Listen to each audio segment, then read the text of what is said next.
أعوذ بالله من الشيطان الرجيم.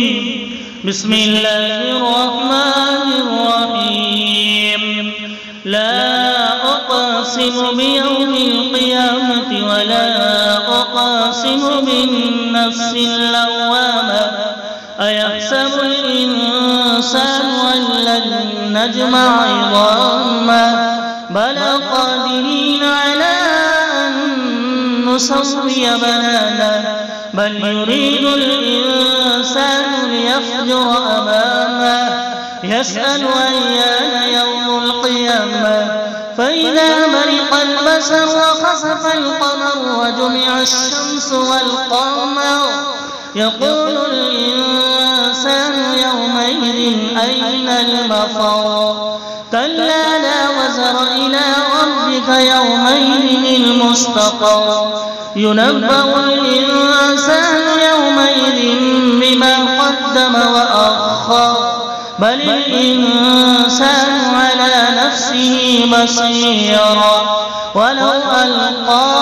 معاذيرا لا تحرك به لسانك لتعجل به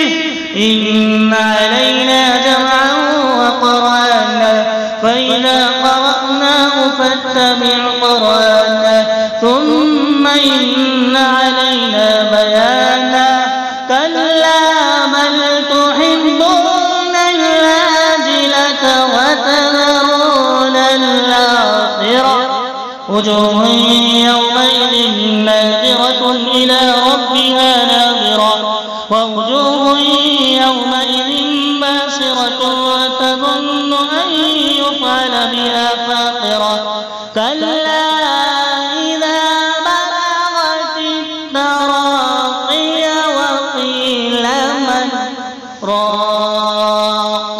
وظن أنه الفراق والتفت الساق بالساق إلى ربك يومئذ المساق فلا صدق ولا صلى ولكن كذب وتولى ثم ذهب إلى أهله يتمطى أولى لك فأولى ثم أولى لك فأولى أيحسب الإنسان أن يترك سدى ألم يكن نطفة من مني يمنى ثم كان علقة فخلق فسوى فجعل منه الزوجين الذكر والأنثى أليس ذلك بقادر على